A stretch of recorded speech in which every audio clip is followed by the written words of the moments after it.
హే all welcome back MVR constructions project 4 centering సార్వకట్లన్నీ మొత్తానికి తీసేశారు.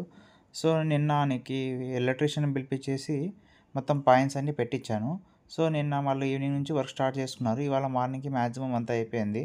అంటే మనకి ఎక్కడెక్కడ ఏసీ పాయింట్స్, టీవీ పాయింట్స్, బెడ్రూమ్స్లో 2 వే స్విచ్చెస్ ఎక్కడ, బాత్రూంలో గీజర్స్ ఎక్కడ, సర్క్యూట్ బాక్స్ ఎక్కడ, మొత్తం అన్నిటికీ మార్కింగ్ వేయించాను A to Z.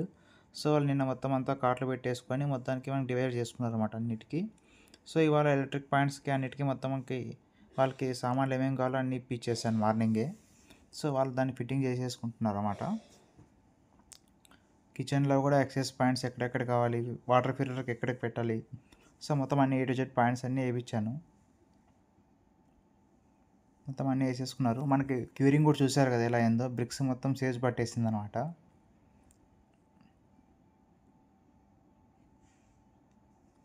కనిపిస్తుంది కదా బ్రిక్స్ సేజ్ కూడా మీకు పాచి పట్టేసింది. క్యూరింగ్ కూడా ప్రాబ్లం లేదు, మొత్తం అన్నిటికీ స్టాండర్డ్ అయిపోయింది. అండ్ బాత్రూంలో ప్లంబింగ్ వర్క్ కూడా అయిపోయింది మన లాస్ట్ వీకే. సో ఎలక్ట్రిక్ పాయింట్స్ ఒకటి పెండింగ్ ఉన్నాయి, అవి కూడా కంప్లీట్ అయింది. సో ఇవన్నీ కంప్లీట్ అయిపోతేనే మనకు నెక్స్ట్ ఇంకా ప్లాస్టింగ్ వర్కరే ఉంటుందన్నమాట.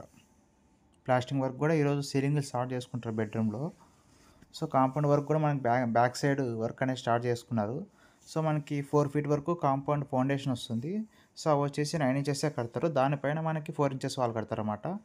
అండ్ మార్నింగ్ ఈరోజు స్క్రాచెస్ పెట్టి వాళ్ళని పిలిపించి మొత్తం పిల్లర్స్కి, బీమ్స్కి, సీలింగ్కి అన్నిటికీ స్క్రాచెస్ పెట్టించాను. ఎందుకంటే ప్లాస్టరింగ్కి మనకి బాండింగ్ బాగుంటుంది అనమాట. అండ్ మనకి ఇక్కడ పైన పిఓపి లేదు కాబట్టి సీలింగ్కి కూడా ప్లాస్టరింగ్ చేస్తున్నారు అన్నమాట ఈరోజు.